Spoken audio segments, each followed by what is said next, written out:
Mohammed Atta and Marwan al-Shihi were at the controls of the two planes on September 11, 2001, the two that crashed into the World Trade Center. We're prop. This is the man who ran the flight school that trained both of them for 6 months, Rudi Dekkers, a Dutch citizen who has lived here since 1993. He's flying us in a 4-seat Cessna 172, just like the one that Atta and al-Shihi trained on at Dekkers Flight School here in Florida. Clear for takeoff. Dekkers is taking us on the same flight training path along the Atlantic Ocean.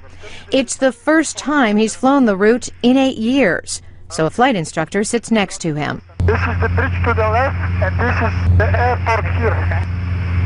The southwestern Florida skies were the training grounds for 3 of the 4 pilots. It's thought that they chose this area because of the flat ground and the fact that the coastline can be used for navigation. We always went 10 miles out of the area, and this is a very quiet area. So they did the stalls here, the steep turns.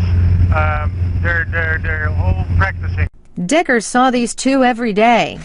He still has their applications, their test scores, and student visa papers. Even Atta's signature on his pilot license. Atta was always very by himself, didn't talk too much, didn't like to talk to us, but I'll see he did. They were very much like many other foreign students, except, Dekkers says, they were disrespectful and inattentive. After his chief instructor warned they might be expelled, Atta and al-Shihi's attitudes improved.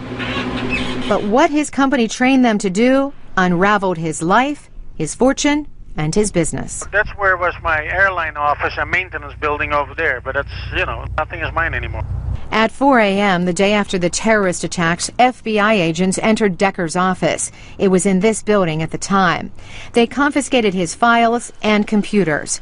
Immigration officials questioned him about these student visa applications. He testified before Congress. Florida charged him with fraud, then dropped the charges. His business and marriage collapsed.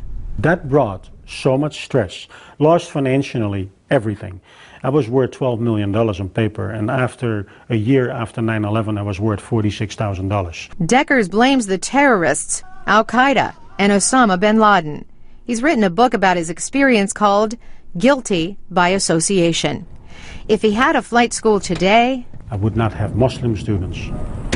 Dekkers says his once successful life is now gone. When you lose your dream, when you lose all your money, I lived on the beach in Naples, had to sell the house.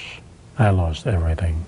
But I'm still here. But some 3,000 others are not.